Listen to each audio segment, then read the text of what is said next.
राम मंदिर का सैकड़ों वर्ष पुराना सपना पूरा हुआ, श्रील प्रभुपाद की जयंती पर बोले पीएम मोदी। प्रधानमंत्री नरेंद्र मोदी ने गुरुवार को कहा कि नए भारत की तस्वीर में विकास और विरासत दोनों का संगम है।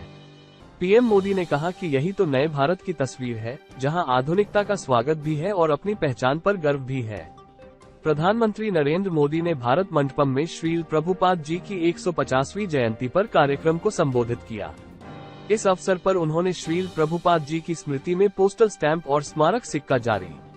उन्होंने कहा कि आज ये कार्यक्रम ऐसे समय में आयोजित हो रहा है जब कुछ ही दिन पहले भव्य राम मंदिर का सैकड़ों साल पुराना सपना पूरा हुआ है। अमेरिका में 5 भारतीय छात्रों की मौत पर आया विदेश मंत्रालय का बयान, कहा मेडिकल रिपोर्ट आने का इंतजार। अमेरिका में भारतीय छात्रों की मौत का मामला तूल पकड़ता जा रहा है। विदेश मंत्रालय के प्रवक्ता रणधीर जायसवाल ने इस मामले पर गुरुवार को बयान दिया। जायसवाल ने कहा, 5 भारतीय छात्र हैं जिनकी मौत हुई है। इनमें भारतीय प्रवासी छात्र भी शामिल हैं।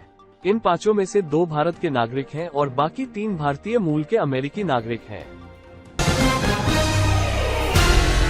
भारत नहीं करता किसी भी देश की लोकतांत्रिक प्रक्रिया में हस्तक्षेप, विदेश मंत्रालय की कनाडा को खरी। भारत और कनाडा के बीच जारी विवाद थमने का नाम नहीं ले रहा है। हाल ही में कनाडा ने भारत पर आरोप लगाया था कि नई दिल्ली उसके यहां होने वाले चुनावों में हस्तक्षेप कर सकता है। वहीं कनाडा द्वारा भारत पर लगाए गए इन सभी आरोपों पर विदेश मंत्रालय ने खारिज करते हुए कनाडा को खरी सुनाया है। यूपीए के शासन में रुपये में भारी गिरावट, संकट में अर्थव्यवस्था, सरकार ने लोकसभा में श्वेत पत्र किया पेश। वित्त मंत्री निर्मला सीतारमण ने गुरुवार को लोकसभा में भारतीय अर्थव्यवस्था पर श्वेत पत्र पेश किया। वित्त मंत्री अपने अंतरिम बजट भाषण में घोषणा की थी कि सरकार 2014 तक यूपीए शासन के 10 वर्षों में आर्थिक कुप्रबंधन को रेखांकित करते हुए अर्थव्यवस्था पर एक श्वेत पत्र लाएगी।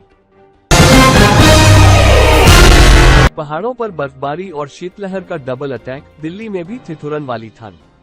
पहाड़ों पर बर्फबारी और बारिश के हालात के बीच मैदानी इलाकों में कोल्ड वेव का अटैक जारी है। दिल्ली, पंजाब से यूपी तक बर्फीली हवाओं के कारण कड़ाके की ठंड पड़ रही है। दिल्ली में जहां दिन में खिली धूप देखने को मिल रही है, वहीं सुबह और शाम सर्द हवा लोगों को कपकपा रही है। यामी गौतम की आर्टिकल 370 की ट्रेलर रिलीज, आतंकवाद से घाटी की आजादी की कहानी।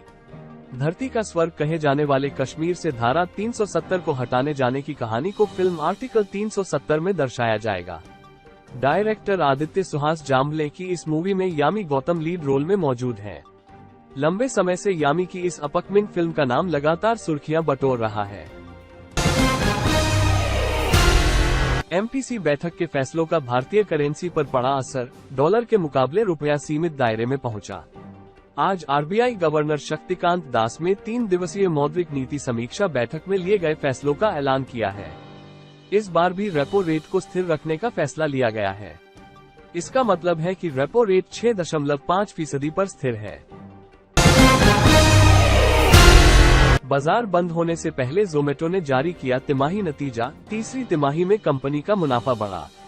Online food delivery firm Zomato limited ने आज दिसंबर तिमाही के नतीजे जारी किए हैं। कंपनी ने बाजार बंद होने से पहले अपने तिमाही नतीजे जारी किए। कंपनी ने बताया कि दिसंबर तिमाही में कंपनी का नेट प्रॉफिट 138 करोड़ रुपये रहा। वहीं कंपनी ने पिछले वित्त वर्ष की समान तिमाही में 347 करोड़ रुपये का नेट लॉस हुआ था।